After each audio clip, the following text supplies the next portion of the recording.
comienza el misterioso universo en la red. Enigmas ocultos, misterios del universo, Deep Web, civilizaciones antiguas, leyendas espeluznantes.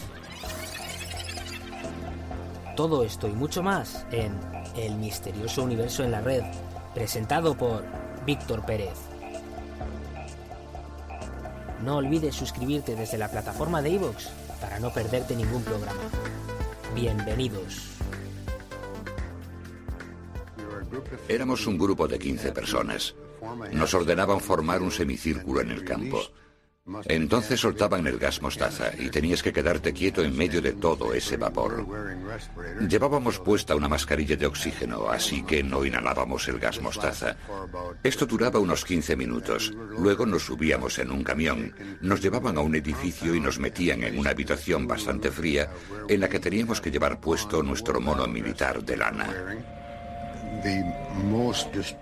Lo más preocupante de todo era que al terminar los experimentos te decían que te quitaras la mascarilla de oxígeno y durante la media hora siguiente en el camino de vuelta al campamento y durante la hora que nos pasamos en la celda experimental y la otra media hora en la cámara de calor estábamos inhalando estos gases.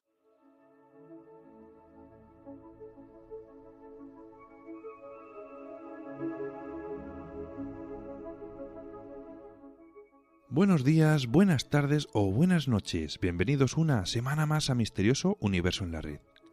Si os pregunto que si conocéis a Joseph Mengele, muchos de vosotros me vais a decir que sí. A los que no, también os diré que este señor es conocido como el Ángel de la Muerte, por si os suena más. Este apodo le viene porque durante la Segunda Guerra Mundial se dedicaba a hacer experimentos con seres humanos que habían sido trasladados a campos de concentración.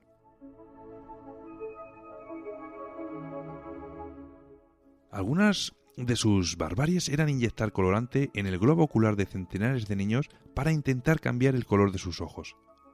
También deciros que inseminó a mujeres con semen de animales a ver si nacían seres antropomorfos superiores a los humanos.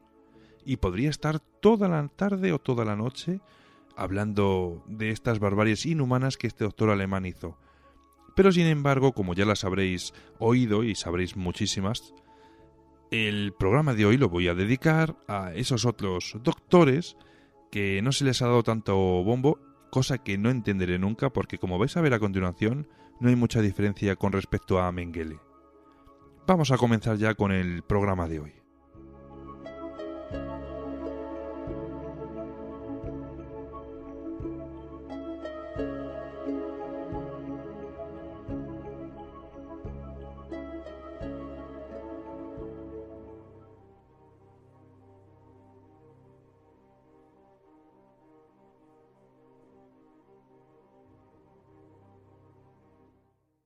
En junio de 1947, dos buques que atravesaban las rutas comerciales del estrecho de Malaca, entre las costas de Sumatra y Malasia, afirmaron recibir una extraña señal de socorro. El mensaje de aquel buque aún desconocido era estremecedor. Todos los oficiales, entre ellos el capitán, han muerto tendidos en el cuarto de mando. Posiblemente toda la tripulación está muerta. Este mensaje fue seguido por otro que a continuación solamente decía «Estoy muriendo», para acabar con un sepulcral silencio. La escalofriante llamada de socorro fue recogida por dos barcos estadounidenses así como puestos de escucha británicos y holandeses. Los hombres que recogieron la señal de socorro dedujeron que había sido enviada por un carguero holandés llamado SS Oran Medan, que en ese momento estaba navegando por el estrecho de Malaca.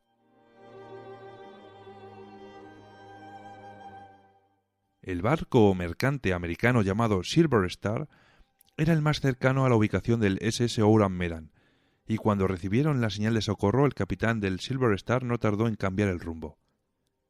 En cuestión de horas, el Silver Star observó al SS Oran Medan y a medida que la nave mercante se acercaba a la embarcación, la tripulación notó que no había ninguna señal de vida en la cubierta. El capitán del Silver Star reunió a un grupo de gente y al abordar al SS Oran Medan, los hombres observaron una imagen dantesca. Las cubiertas de la nave estaban llenas de los cadáveres de la tripulación holandesa. Sus rostros reflejaban agonía y horror. Incluso el perro de la nave estaba hasta muerto. Todos tenían la cara congelada con una mueca horrible. Para que os hagáis una idea, esa mueca es muy parecida a la que podemos ver en la película de La Señal, de Ring. Esa niña que sale de un pozo, bueno, pues cuando sale de ese pozo y encuentra a su víctima, la cara que se le queda a esa víctima con esa mandíbula desencajada, esa es la imagen de lo que se encontraron esta gente en los rostros de estos marineros.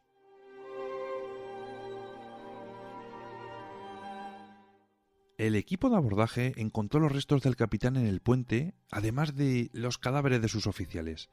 El oficial de comunicaciones todavía estaba en su puesto y con las manos aún sobre el telégrafo. Todos los cadáveres, según los informes, tenían los ojos exageradamente abiertos.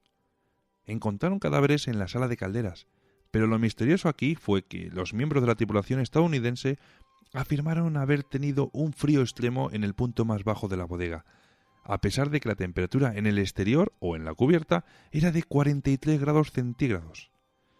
En la investigación realizada por el Silver Star no encontraron ninguna evidencia de violencia tanto en el barco como en los cadáveres.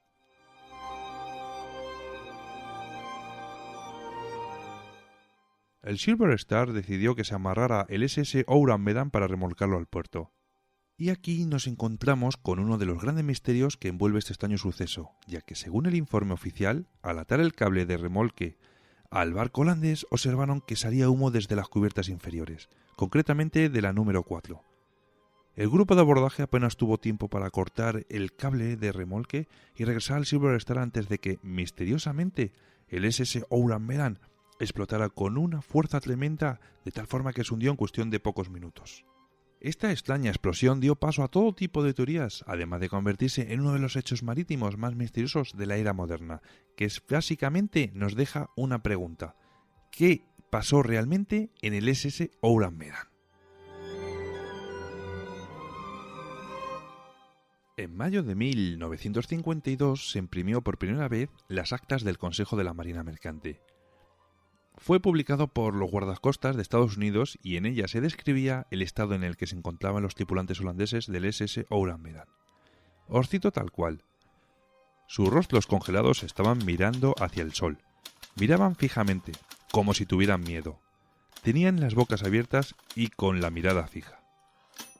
Muchas de estas teorías hablan de algo inexplicable. Además, las declaraciones de los tripulantes del Silver Star y la explosión misteriosa del SS Oran Medan han dado pie a un montón de especulaciones, como que, por ejemplo, en la bodega número 4 estaba llena de sustancias extremadamente letales y altamente ilegales, o que pudieran ser los tripulantes los que pudieron observar algo realmente terrorífico.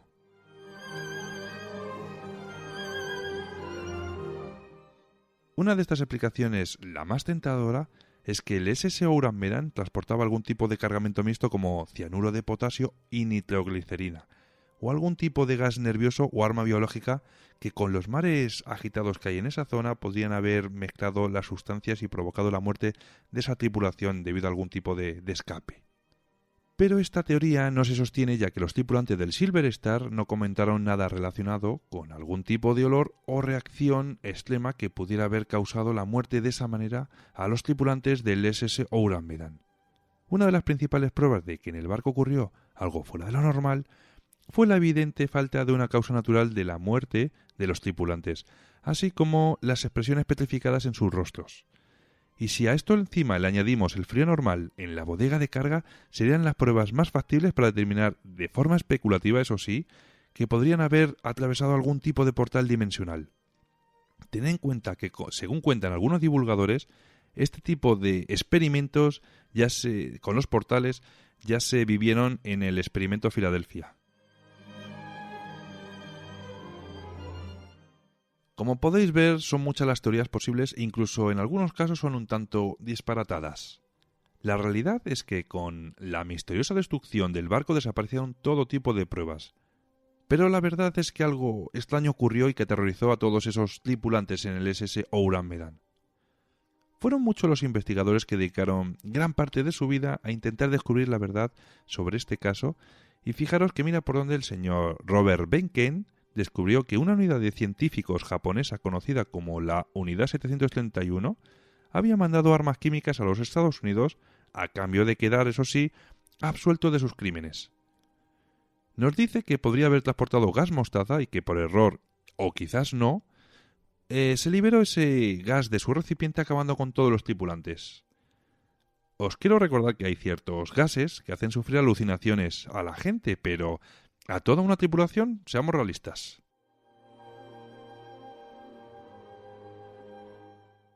Y ya que os menciono a la unidad 731, os voy a contar ciertos datos sobre ella, aunque os tengo que avisar de antemano que lo que os voy a contar a continuación quizás no os guste demasiado, porque puede dañar un poquito vuestra forma de ver la vida, por lo menos en aquel entonces. Pero la verdad es que estas cosas que os voy a contar le hicieron un puñado de salvajes que se hacen llamar científicos.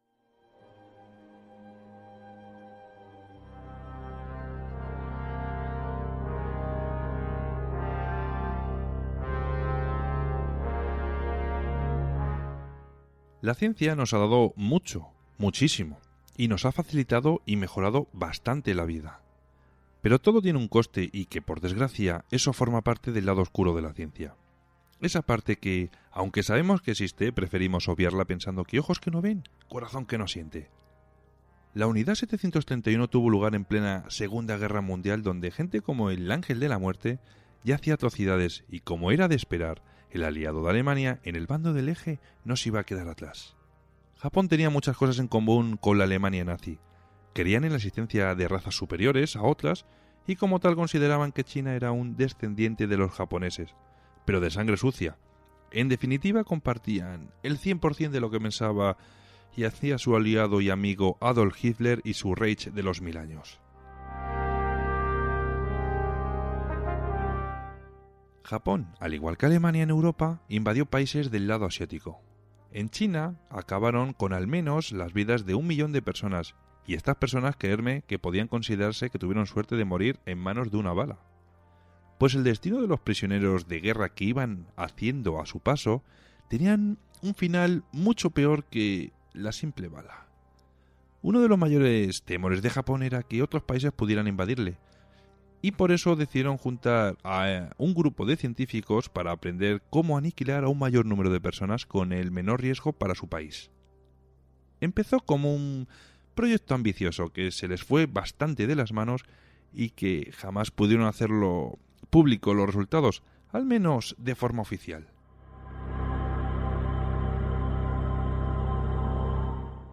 Todo transcurrió en una planta de purificación de agua en la ciudad de Harbin, la cual transformaron creando unos laboratorios de ensayos. Allí llevaban a lo que ellos consideraban como ganado humano, que no era otra cosa que prisioneros que iban haciendo en los países de China, Mongolia e incluso Rusia durante su avance militar.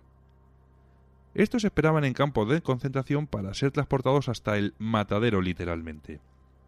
Allí vivían un calvario que ni en sus peores pesadillas podrían haberse imaginado. Los primeros experimentos fueron bastante más light y empezaron por la inoculación del virus de la lepra y de la sífilis a gente sana para observar sus efectos en celdas con paredes de cristal. Se les dejaba encerrados allí hasta que la muerte venía por sus almas, con la finalidad, o única finalidad, de anotar cuáles serían sus dolencias y sobre todo ver cuánto tiempo tardarían en fallecer.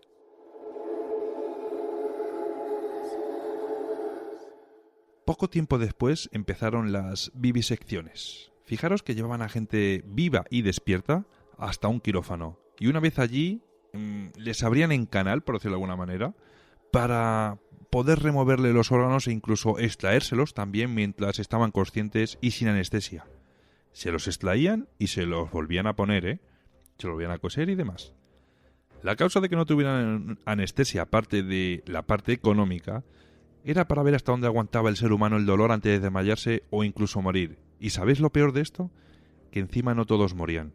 Algunas de estas personas desgraciadas sobrevivían a las intervenciones y podían seguir experimentando con ellos. También fijaros que les amputaban las extremidades para ver cuánto tiempo tardaban en perder toda la sangre y, como no, fallecer.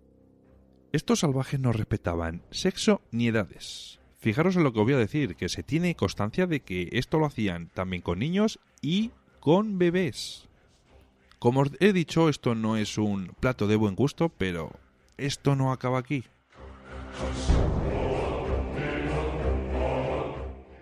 La compasión, como vais a ver, aquí no ha existido ni existiría, porque estas operaciones también tenían como fin provocar la gangrena, que en aquellos tiempos no se sabía mucho de ella, y así poder observar cómo avanzaba la putrefacción del cuerpo para provocar la muerte de ese paciente.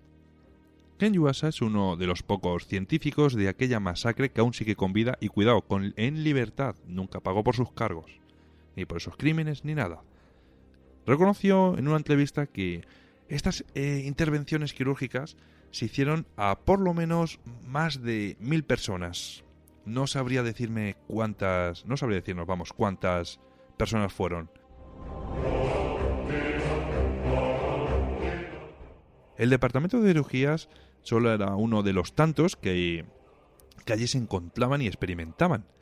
En la entrada se distribuían yo las he llamado cobayas, porque al final son seres humanos, pero las utilizaban como tal, hacia los diferentes departamentos donde sufrían los experimentos. Y nos vamos a ir ahora con el departamento de las pruebas de enfermedades y armas químicas. Aquí los seres humanos eran infectados con enfermedades como la gonorrea. No les daban ningún tipo de medicinas, y fijaros que de este tipo de experimentos salió una idea para la guerra de Japón contra China y Mongolia, donde mataron a 500.000 de personas propagando una peste bubónica. Fijaros hasta dónde llegaba su mentalidad. Les ofrecían ropa a esta gente, tanto a China como a Mongolia, para poder apalear el frío del invierno. Y fijaros qué mentes tan perversas, que esta ropa estaba infectada con los virus, los cuales iban a contagiar a quienes las portaban y a las personas de su alrededor. Fijaros que Japón fue el primer país, que yo sepa, en usar armas biológicas.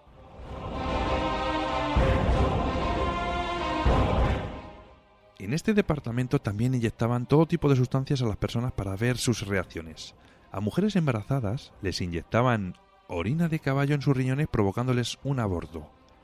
También le metían en las venas agua de mar para ver si valían como suero. Y también en las venas les metían aire para ver la reacción del corazón. Y todos sabemos cómo esto acaba. Fijaros también que mezclaban sangre humana con la de los animales y les hacían transfusiones. En definitiva, dejaban volar su imaginación para ver qué se les podía ocurrir probar. Y si estos departamentos os parecieron duros, no os iba a quedar corto el de pruebas de armamento. Aquí podríamos decir que, por suerte, morían bastante más rápidos. Se ataban a las personas a postes o a paredes para provocar el efecto destructivo de las granadas o incluso bombas. También probaban cuánto tardaban en morir a manos de un lanzallamas. Imaginaros qué sensación el morir quemado y no puedes hacer nada porque estás atado y ni te puedes ir a ningún sitio, imaginaros. Y también utilizaban a este tipo de personas, tipo de cobayas, para probar la precisión de las armas, haciendo con ellos tiro al blanco. Los experimentos eran infinitos. Probaron la resistencia de las personas en estancias a temperaturas extremadamente bajas, anotando el tiempo que necesitaban para perecer. Les sometían a dosis letales de rayos X, les enterraban vivos para ver cuánto tardaban en entrar en histeria, y enterrados se quedaban, Se les metían en centrifugadoras hasta que sus cuerpos se desmembraban, y también, ¿por qué no?, les metían en cámaras de alta presión donde aumentaban su presión hasta que literalmente reventaban los cuerpos.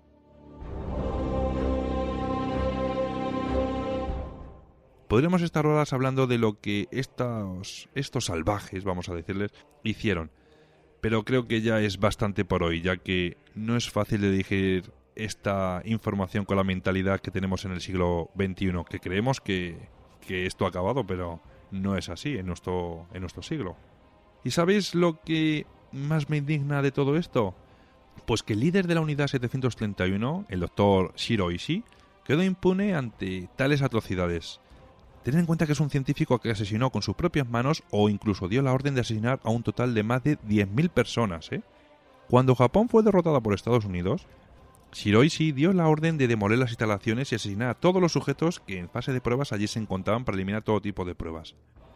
Pero fueron muchos los testigos de tales atrocidades y rápido se supo de estos experimentos, aunque nunca lo reconocieron de forma oficial.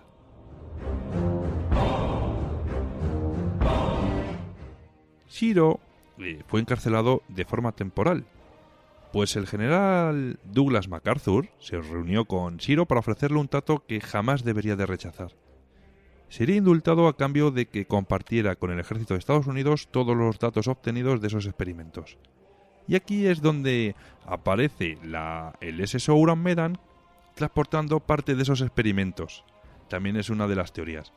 Se dice que eligieron este buque holandés porque pasaba desapercibido y casi nadie sabía de su existencia.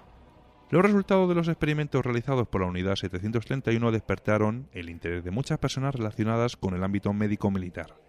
Ahora vais a ver a Joseph Mengele que como que es que es el único que ha matado a tanta gente y tiene esa mente, o Shiroishi creéis que se pasó más de la raya que él y podemos considerar a Joseph Mengele un angelito de la muerte comparado con él.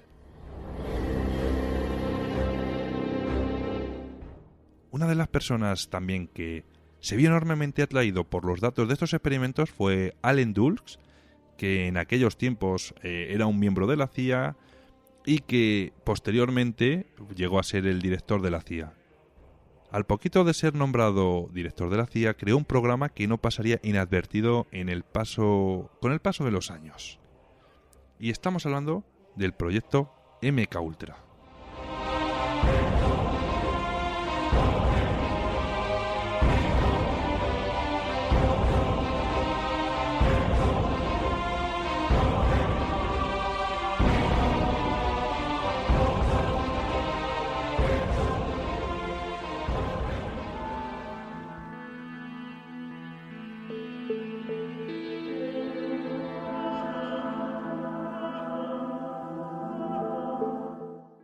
Quizás muchos de vosotros creáis que el programa MKUltra fue una leyenda urbana, pero siento deciros que es totalmente real. Hubo un gran revuelo en la década de los años 70, diría yo, cuando el periódico New York Times dio la voz de alarma en la primera plana de sus periódicos. Una comisión presidencial que pusieron al cargo de la investigación, el FBI, tras el escándalo no tuvo mayor opción que desclasificar los archivos secretos que había sobre este proyecto, y por qué no, quizás parte de ellos.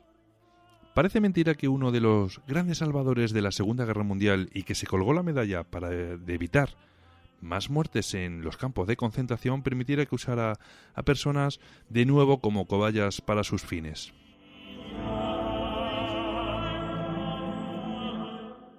Cabe decir que se encontraba Estados Unidos en plena Guerra Fría cuando dio comienzo este proyecto. Siempre tenían la justificación de que había que prepararse para cualquier ataque contra el enemigo y que necesitaban disponer, como no, de armas y medios para defenderse y repeler un ataque. Pero sin embargo, esto no nos va a justificar que pueda ser a cualquier precio. Durante 22 años estuvieron haciendo las pruebas con los forzados voluntarios bajo la supervisión y mando del citado anteriormente director de la CIA, Allen Dulles. Este señor fue uno de los 7 elegidos para la comisión de investigación del asesinato de John Fitzgerald Kennedy y fijaros, menudo fichaje que hicieron esta gente para la investigación. Bueno, pues ahora vamos a recordar que el supuesto francotirador que quitó la vida a John Fitzgerald Kennedy parecía que estaba bajo los efectos de algún tipo de droga. Y yo os pregunto, ¿por qué no puede ser el LSD u otras sustancias con las que el programa MKUltra usaba para sus prisioneros y también para sus cobayas humanas? ¿Por qué no puede ser así, ya que este hombre estaba de por medio?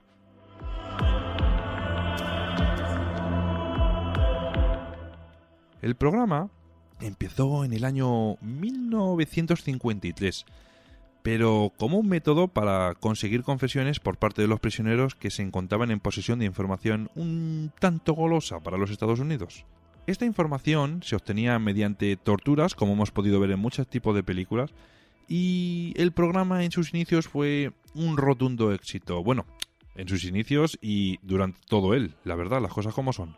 Recibieron unas grandes sumas de dinero por parte del gobierno para su propia financiación, y así podrían seguir desarrollándolo para obtener una mejor efectividad todavía. Una vez que tenían controlada esta fase, pasaron a la siguiente, en la que se dedicaron a crear drogas que indujeran a hablar a los prisioneros sobre todo aquello que les preguntasen. Esta sustancia quiero recordar que se conoce como el suero de la verdad, me parece. Bueno, pues aquí es donde empiezan a aparecer ya las cobayas humanas, que en su gran mayoría eran de nacionalidad estadounidense y canadiense. Estas personas fueron secuestradas y arrebatadas de sus vidas cotidianas. Nunca jamás volverían a salir de aquellas instalaciones, al menos de vivos, vamos.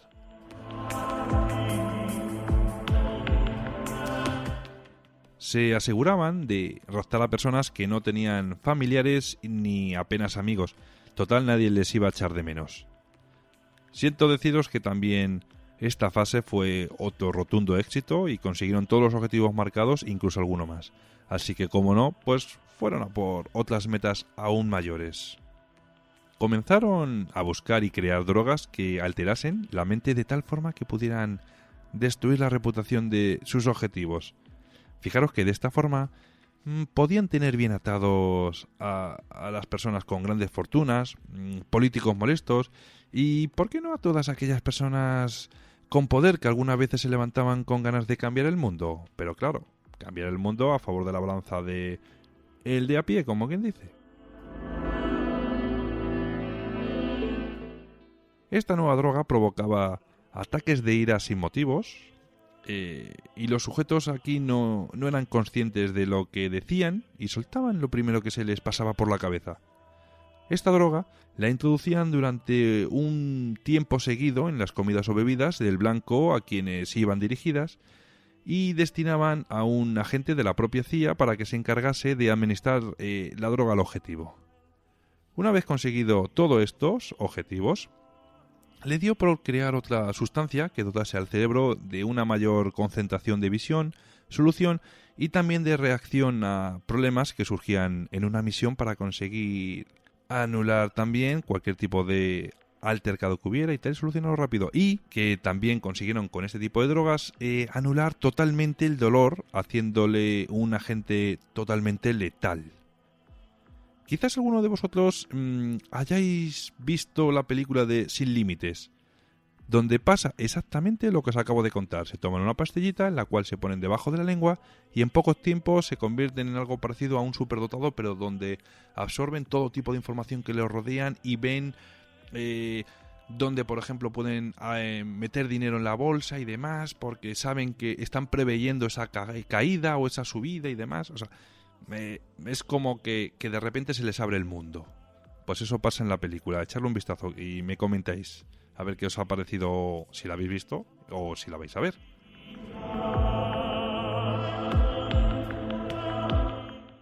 Diseñaron también drogas que inhibían los efectos del alcohol, y esto se usaba para que los agentes pasasen desapercibidos cuando tenían que beber grandes dosis de bebida durante una misión, y así esta sustancia les permitía tener todas sus facultades al 100% aun habiendo ingerido litros y litros de alcohol. Desarrollaron otro tipo de drogas para hacer borrados a memoria a corto y largo plazo. Podían obtener, imaginaros, las confesiones de un prisionero sin que él fuera consciente de que le habían sonsacado toda la información que necesitaban, o quizás, ¿por qué no?, para aquellas personas que vieron demasiado de algún tema relacionado con alguna agencia de inteligencia o con el gobierno o demás, ¿vale? Y era conveniente que, por motivo de seguridad nacional, como siempre nos dicen, que nunca recordase nada relacionado con ellos.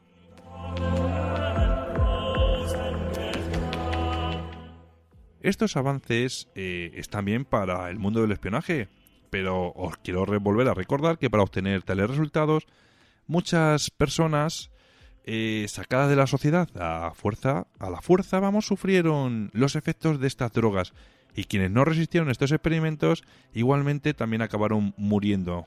Y ojo, también cabe decir que los que sobrevivían a las drogas vivían, pero los que quedaban muy deteriorados eran directamente ejecutados para que no contasen nada de lo ocurrido en aquellas instalaciones secretas, como os he contado al principio. Por eso nadie jamás escapó de aquí. Por suerte, para la población americana, estadounidense, y canadiense, cometieron un error que les costó todo el proyecto. Secuestraron a una niña que sí que tenía familia y denunciaron la desaparición.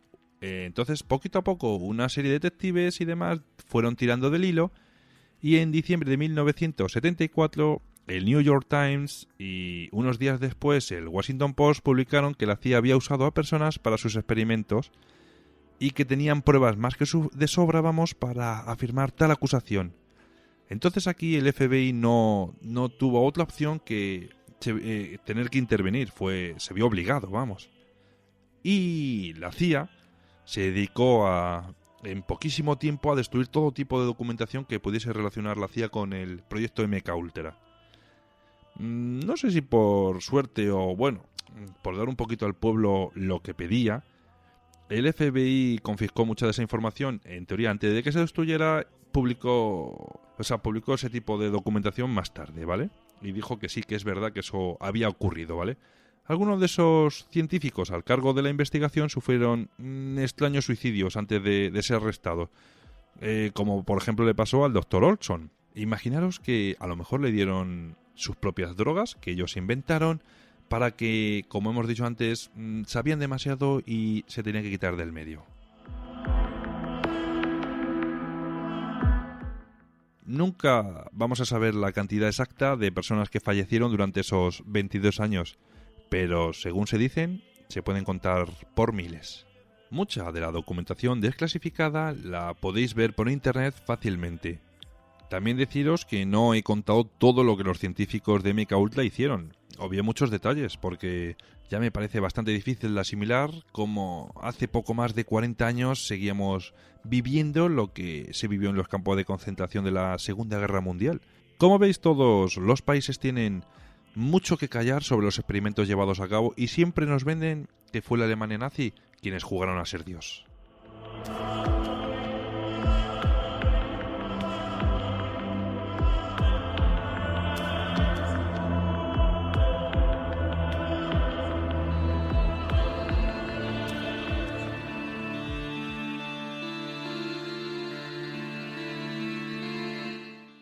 La revelación de que Estados Unidos experimentó durante la Segunda Guerra Mundial con sus tropas afroamericanas me ha hecho recordar el célebre experimento Tuskegee, que fue uno de los episodios más lamentables de la historia americana y de la medicina en general.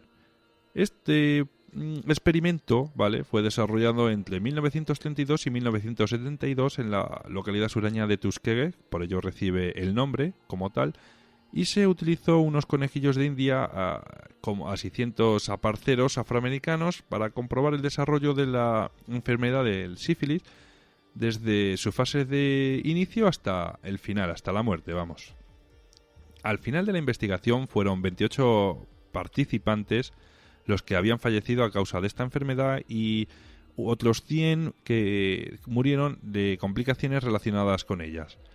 También infectaron a 40 mujeres con este virus y esas 40 mujeres fueron fecundadas, de los cuales 19 niños nacieron con esa enfermedad.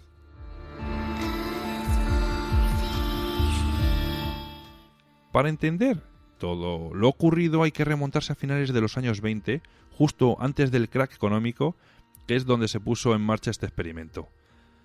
Por aquel entonces aún no existía ningún tratamiento fiable para la sífilis, y tan solo existían algunos mecanismos que causaban fuertes efectos secundarios y cuya utilidad no estaba totalmente demostrada. Con el objetivo de entender mejor el funcionamiento de esta enfermedad, el Servicio Público de Salud junto al Instituto de Tuskegee decidieron estudiar durante un periodo de unos 6 a 8 meses a la población infectada que habitaba en el condado de Macon, y posteriormente pretendían tratarlos con los medicamentos disponibles, o al menos esa era la versión oficial.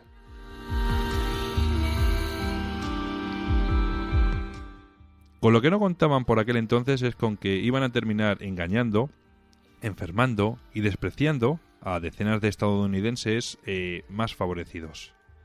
Para llevar a cabo el experimento se contó con 399 varones afroamericanos, así como otras 201 personas sanas que deberían de servir de grupo de control, y les ofrecieron a esta gente comida, alojamiento y hasta seguro de muertos. En un primer momento el estudio era solamente prospectivo, ya que los datos se recogían en tiempo presente para llegar a unas conclusiones ulteriores. Aquí no existía ningún tratamiento completamente fiable que lo pudiese convertir en algo terapéutico.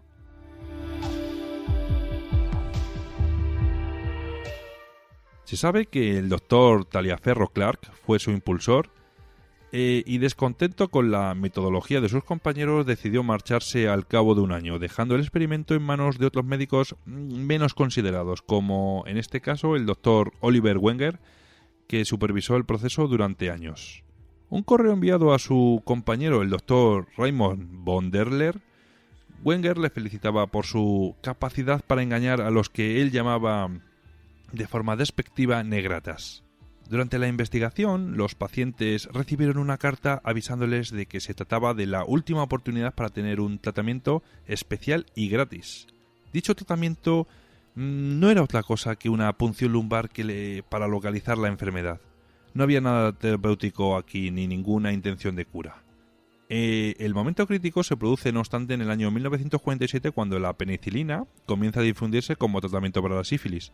Esto ocurrió 4 años antes la ley de Henderson, que ordenaba su tratamiento obligatorio, pero ello no detuvo el experimento y ni siquiera que se replantease. Totalmente al contrario fue. Esto siguió adelante como si nada hubiese ocurrido y sin proporcionar penicilina alguna a ninguno de los pacientes. Se negaron a que sus conejillos de indias formasen parte de campañas nacionales para la erradicación de la enfermedad y siguieron proporcionándoles algo placebo para que ellos siguiesen creyéndose que les estaban curando.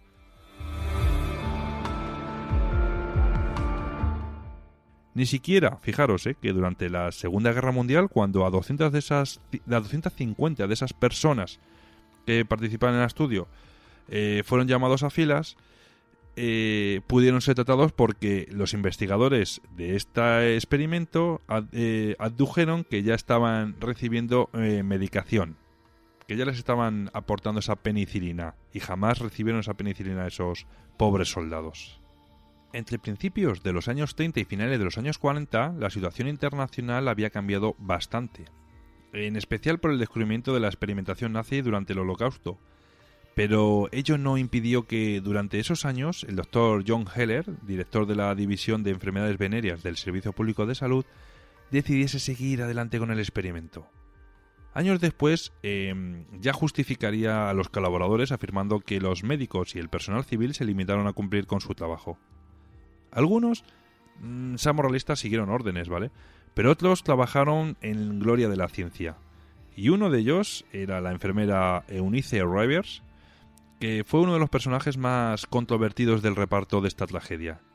Se trataba de una mujer local afroamericana que trabajó como asistente para von der Leer y que consiguió convencer a muchos de sus vecinos para participar en el experimento. Durante mucho tiempo fue el enlace entre el grupo de investigadores y los inocentes afroamericanos.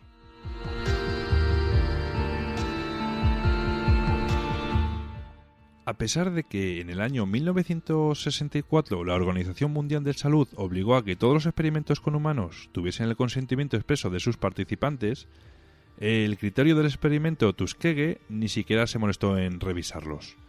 Un par de años después, Peter Buxton, investigador de enfermedades venéreas del Servicio Público de Salud, denunció a la situación del Centro de Control de Enfermedades, que descartó toda intervención hasta la muerte de todos los participantes, momento en el que finalmente podrían obtener los tan deseados datos. Más de 8 años después, Buxton acudió a la prensa ante la pasividad de las autoridades sanitarias oficiales y finalmente el Washington Star y el New York Times publicaron en sus primeras páginas las noticias a finales de julio del año 1972. y en apenas un día el escándalo fue tal que el proyecto fue clausurado.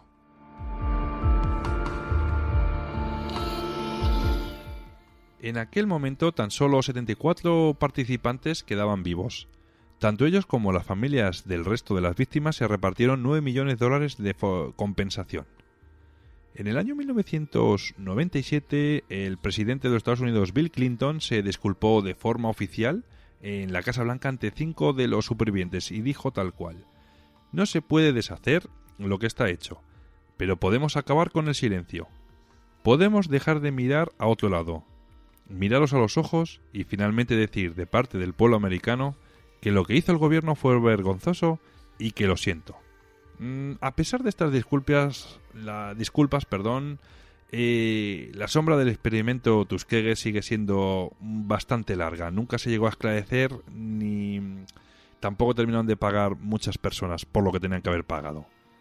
Esto no solo provocó el dolor y sufrimiento de centenares de ciudadanos, sino que también sus consecuencias se han dejado notar a lo largo del tiempo. Provocó que una gran parte de afroamericanos desconfiasen de los tratamientos médicos y que fuesen un tanto reticentes a acudir a un médico. Y es normal y es lógico. Yo en su lugar estaría exactamente igual.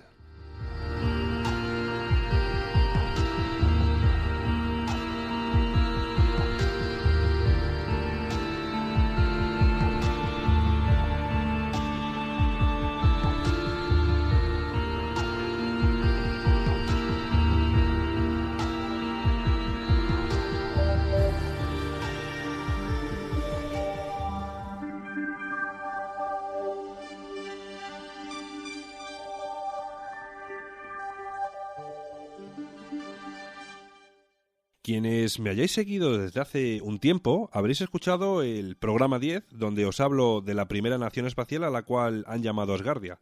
Haré un breve resumen para quienes no sepan nada de este proyecto, y trata sobre un científico ruso con una posición económica muy buena que ha decidido crear una estación espacial que orbitará la Tierra.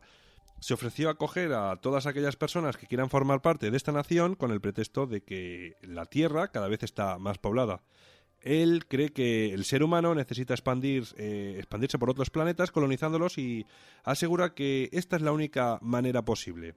En el programa de Asgardia que dediqué profundizo más sobre este tema y en unas cosas que no dejan muy claras con respecto a las condiciones y otros puntos de los estatutos que forman dicha nación.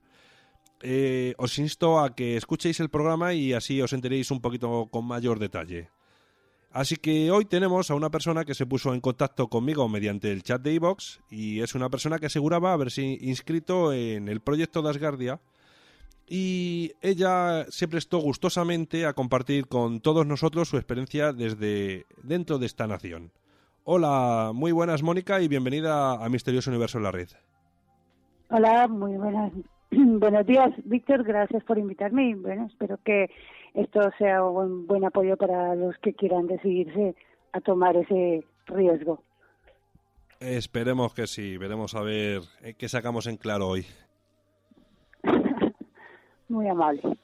Bueno, pues nada, primero agradecerte que hayas querido venir a compartir con todos nosotros tu experiencia y que nos cuentes tu opinión desde el punto de vista de un asgarniano.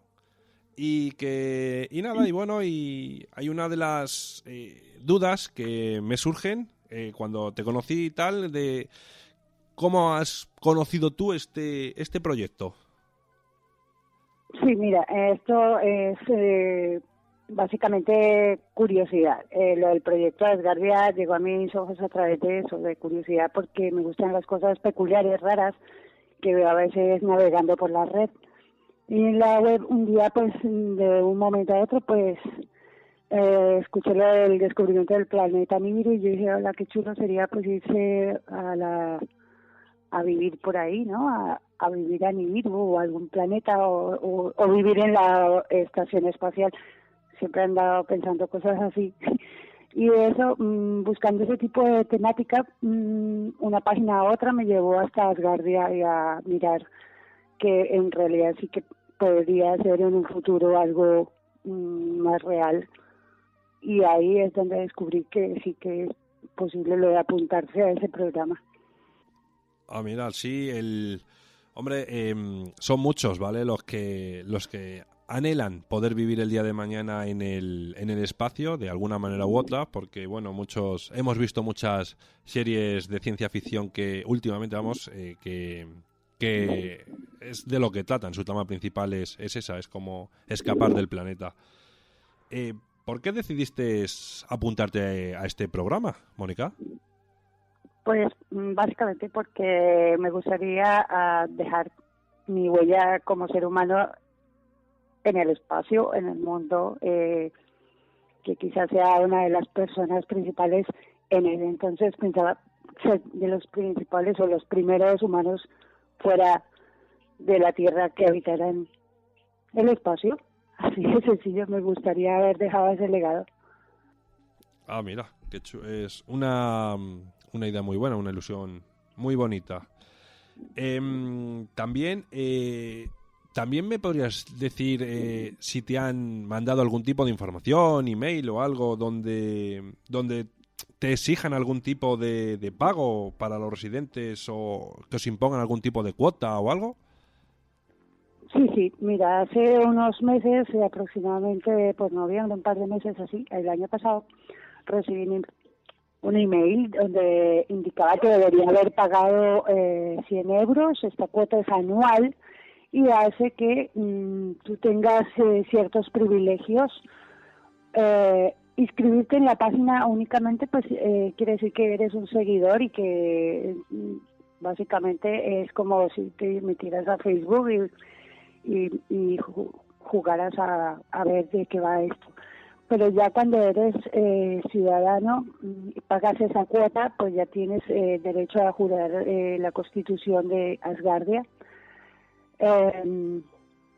Esto es anual, no es mensual, o sea que si yo quiero ahora mismo, aún estoy a tiempo, esta cuota debe ser pagada hasta marzo de 2019, con lo cual ellos, pues si tú estás de acuerdo y eso, pues ya ellos te dan la ciudadanía, te dan un carnet, pasas una especie de, como, a ver, ¿cómo me explico? Una especie de parámetros de los que ellos ven si puedes ser o no ciudadana definitiva de Asgardia o ciudadano. O sea, también tienes... Perdóname, continúa, perdóname que te he cortado. No, sí, también tienen, por ejemplo, dentro de esos estatutos, ¿quién tiene derecho a ser asgardiano? Aparte de esos primeros 100, que por cierto están exentos de esos pagos, los primeros 100 ciudadanos que se 100.000, que se hayan inscrito, están exentos.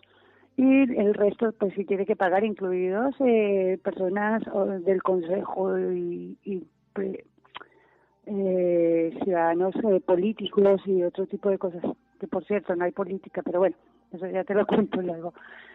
Básicamente es eso, tienes derechos, deberes, privilegios o no. O sea que, como comento en el programa, hay una diferencia de clases sociales, es decir, quien paga una cuota, en este caso, que como has comentado son 100 euros al año, él tiene ciertos privilegios, es decir, está por encima del que no pague. Básicamente, o sea, van a dejar ir al que paga y al que no paga, pero el que no paga no tiene ciertos derechos o privilegios con respecto al que paga. El que paga simplemente es un ciudadano, o sea, es ciudadano oficialmente. Es como si yo ahora estoy aquí en España y pago mis impuestos y pues puedo optar por la nacionalidad si quisiera. Si no, quedaría así como simplemente una persona que mira desde fuera de la barrera y ya está, nada más. O sea que, aunque salgamos al espacio, seguimos teniendo diferencias de clases sociales. No cambia la cosa. Me temo que sí. Esto creo que va a ser más de lo mismo. Lamentablemente sí. Parece que sí. Todos los tiros apuntan a eso. Nada, seguimos cometiendo los mismos fallos. Otra cosilla. Sí. ¿Has tenido la oportunidad de poder asistir a alguna de las reuniones que han hecho con sus residentes, aunque sea por videollamada o algo? En este aspecto no he podido disfrutar de este tipo de encuentros, ya que los que han sido fuera de España. No obstante, pues estuvieron transmitiendo algunos eventos el día, creo, de la Constitución y su conformación, creo que fue en Viena y en Suiza, pero no estuve tampoco siguiendo muy detrás de estos eventos. No estuve muy al tanto de esto, pero supongo que sí debe haber bastantes convocatorias para que la gente y sus residentes vayan y se informen sobre lo que va ocurriendo. No obstante, en lo que es el correo electrónico y la información sí que me la mandan habitualmente, casi que semanalmente me dan información sobre las novedades, los planes, lo que empiezan a hacer, pero claro, siempre con me mandaba una especie de flash que indicaba, oye, apúrate a pagar date prisa para que pagues tu, ¿cómo se dice?, tu cuota, porque si no me temo que van a dejar tirada en el camino y ya. Con lo cual estoy muy contenta porque no termina de gustarme mucho esto. Bueno, pues, hombre, de todos modos, si alguien quiere verlas, estas reuniones, las tienen colgadas, me parece que en su canal de YouTube y Facebook y demás y tal. Y bueno, sí que la verdad que es huele un poco raro, ¿sabes? El que tengan tanta prisa en cobrar, porque al final hemos estado mirando y en la web que entré contigo y tal, y hay, me parece que cerca de 1 millón de personas que se han prestado a obtener la nacionalidad de Asgardia. Y si multiplicamos eso por 100 euros, es mucha pasta, la que van a ganar con ellos, con una promesa pues sí, que de momento no hay nada tangible. Otra cosa que también vi yo, en medio de mi ignorancia, en este aspecto, he visto también que tienen su satélite, que lo lanzaron en 2017, yo no me acordaba de eso, y yo pienso que todo ese dinero pues debe ser para movilizar todo este tipo de infraestructura, digo yo. Yo quiero siempre creer en la parte buena y en dar ese beneficio de la duda, pero es que cada vez me veo que sí y no. Como que hay timo y no hay timo. O sea que cada vez quizás pueda parecer más una secta, ¿no? Pero bueno, de eso vamos a hablar ahora si quieres un poquito después. Sí. Por curiosidad, ¿te has leído los estatutos de esta nueva nación? O sea, ¿hay algo que te llame la atención o que no te cuadre? Hay cosas que me cuadran y no. De lo que he leído, básicamente, bueno, ha sido el preámbulo de la Constitución y se llama Constitución del Espacio del Reino de Asgardia. Es un preámbulo donde dicen que a ellos, dice, nosotros todas las personas del planeta, independientemente de nuestro lugar de nacimiento, residencia, idioma, género, raza, nacionalidad, religión o ciudadanía de los estados, dice que todos tienen la misma, los mismos deseos, la misma unificación, ¿de acuerdo? Pero luego se contradicen al decir, pues eso, que todos tienen los mismos derechos cuando en realidad no están diciendo cosas al derecho y al revés. No sé si me explico. O sea, que si pasaría, no todos los ciudadanos de Asgardia son iguales, no todos serían independientes según su residencia, género, ciudadanía, sí son diferentes y volvemos a lo mismo, su situación financiera y política. Luego no es todo de rosa. Y por curiosidad, ¿crees que después de haberte leído este estatuto y un poco haberte hecho tu idea de tal, del lo que es lo que forma toda la nación, ¿tú crees que este proyecto va a salir adelante? Yo pienso que quizás es algo que creo que se va a quedar en el limbo. Puede que sí, puede que no. A corto plazo, no. Quizás más adelante, yo lo veo a unos 50 años más adelante, si es que no han descubierto que es un timo, porque lo tiene en toda regla la palabra timo, y pienso que simplemente esto no saldrá. O puede haber la segunda opción de que quizás sí modificando los términos de su constitución de que no deben estar pidiendo dinero a nada ni colaborando, aunque sea voluntario. Si no colaboras, entonces no participas, luego si no participas no puedes participar del proyecto, entonces la verdad es que no lo veo años luz. Claro. Que sí, no sé, es que muchas sectas mueren a raíz de esto hasta que no son pilladas, pero es que esto es muy raro porque como que se cuida las espaldas en muchos aspectos. Hombre, tú piensas también, Mónica, que al final mucha de la gente que se está apuntando ahora, cuando ese proyecto llegue a término, no creo que sigan con vida, porque eso es a muy largo plazo. Es decir, o sea, ahora mismo pagaría a muchas personas, hasta los más jóvenes, pagarían una cuantía de 100 euros anuales. Sí, Claro, pero no sí, llegaría. Estaba mirando también en esos aspectos lo de los quienes tienen ese derecho a ser asgardianos.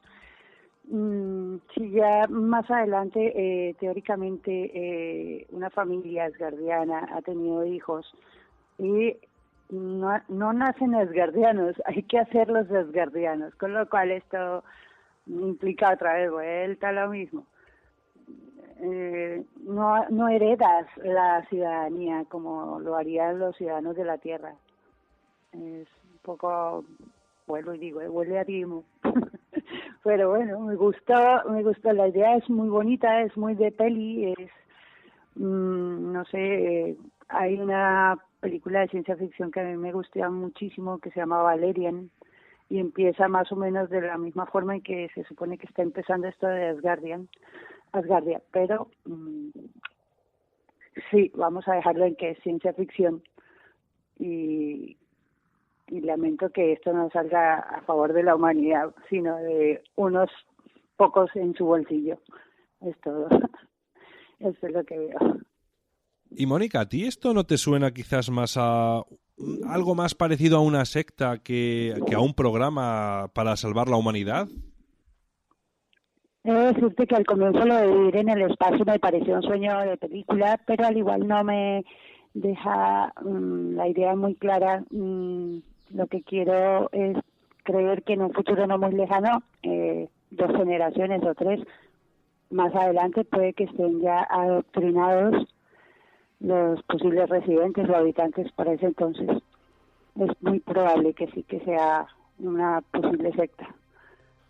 Bueno, Y el programa de salvar la humanidad no lo veo muy factible, pues hay otros medios para salvarla y no precisamente a través de este tipo de agrupación, por decirlo así.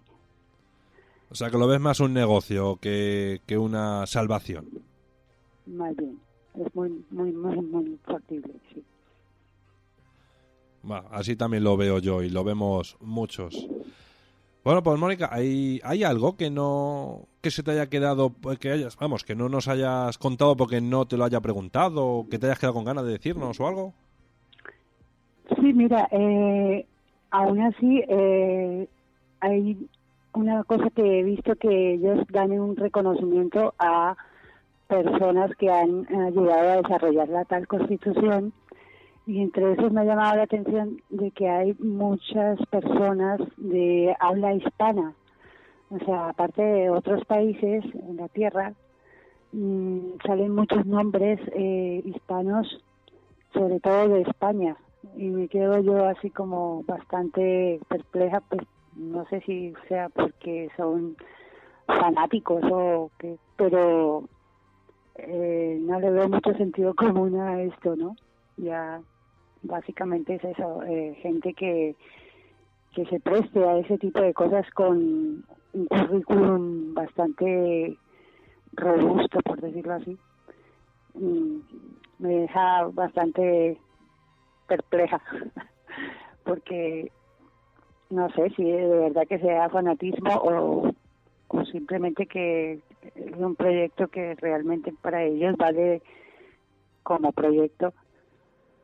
Pienso que es bastante raro, muy raro, que gente que tiene una preparación universitaria, que que tienen conocimientos de la vida, de la política, se presten a ese tipo de cosas.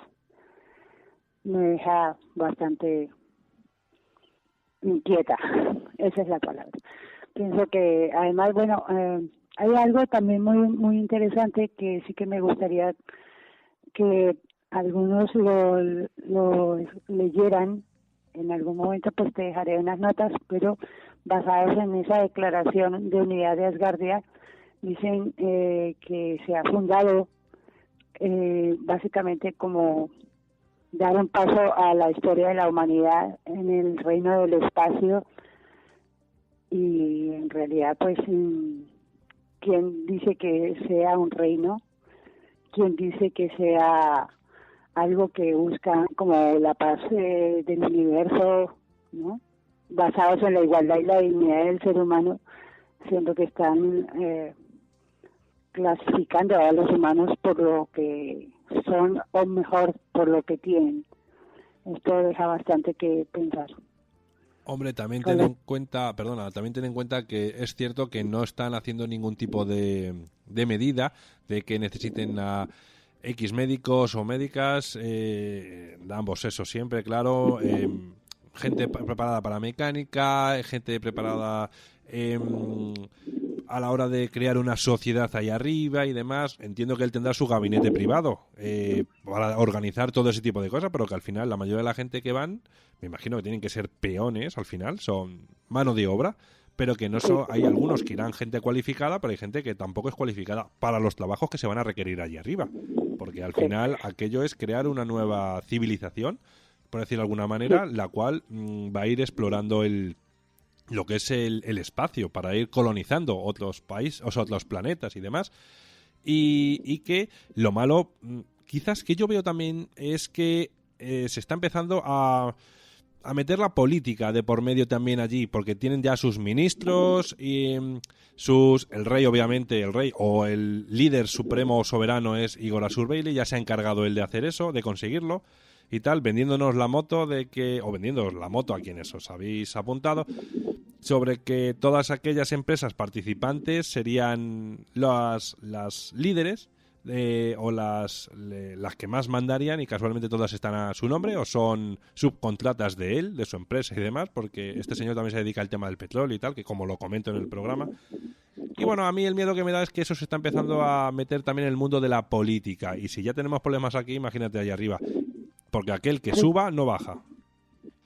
Lo único que me gustaría mencionar también, ya que hablas de eso, es que se contradice, dice unir a la humanidad futura como transétnica, transnacional, transreligiosa, ética, justa, pacífica, y que buscan el universo infinito basado en la igualdad y la dignidad de todo ser humano.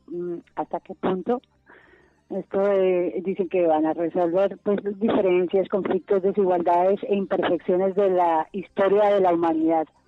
Ahí es donde me deja así como la verdad es que es mucha palabrería, usan mucha demagogia en esto, pero claro, yo creo que quizás es más una forma de captar más adeptos, por eso digo lo del tema de las sectas, porque es como que quiere reescribir una nueva historia, como diciendo, olvidaros aquí de racismos, olvidaros aquí de ley de desigualdad, olvidaros de todo. Aquí empezamos de cero, partimos de cero y la ley es igual para todos, cosa que personalmente, como he dicho y he dejado bien claro, no me la creo.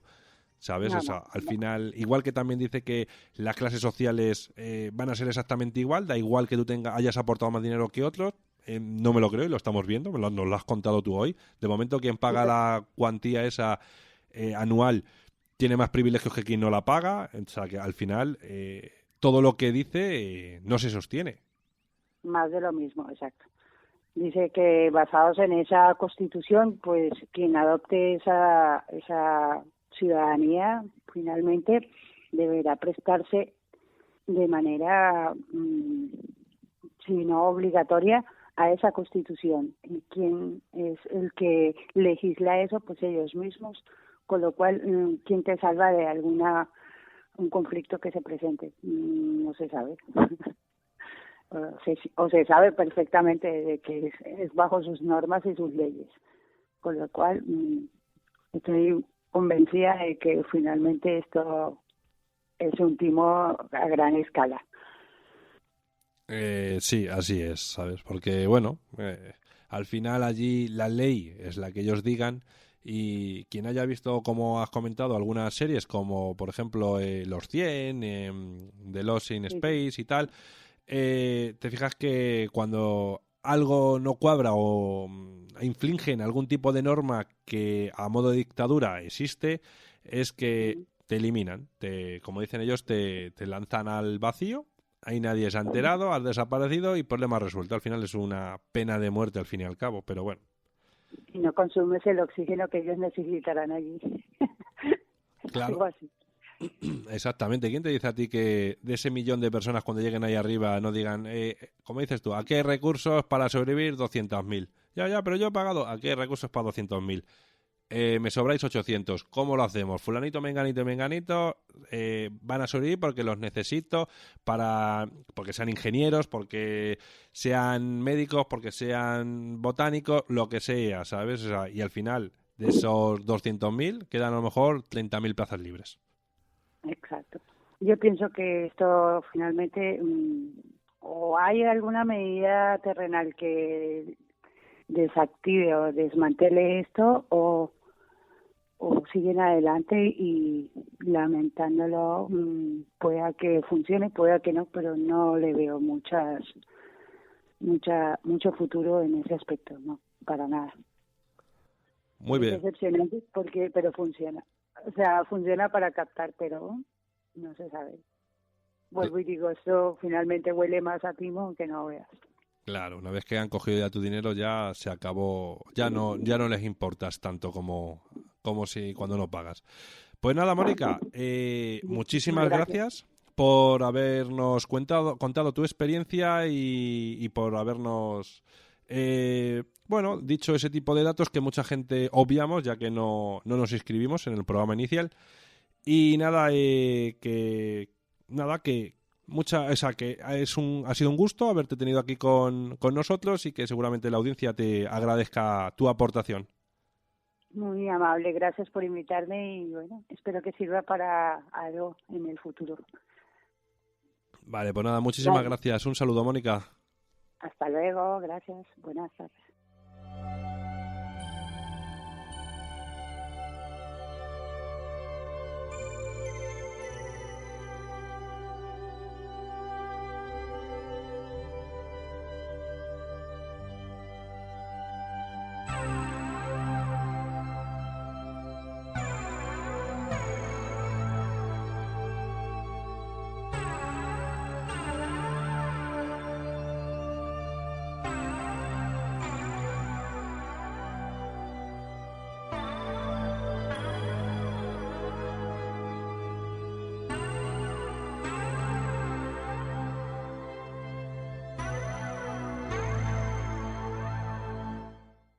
Bueno, y hasta aquí ha sido el programa de esta semana, y como siempre os digo, espero que os haya gustado.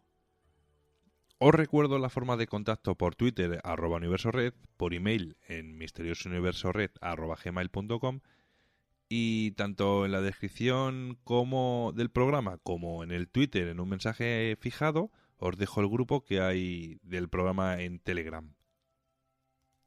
Algunas personas me habéis preguntado que por qué no pongo un número de WhatsApp. Pues sencillamente porque en Telegram no es necesario facilitar el número de teléfono de ningún participante. Y son muchas las personas que no quieren facilitar ese dato a ningún desconocido de los que participan en el grupo, y yo les entiendo sinceramente.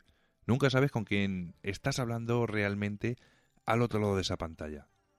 Y sin nada más que añadir, os deseo que tengáis una muy buena semana y nos vemos en el próximo programa. Un fuerte abrazo.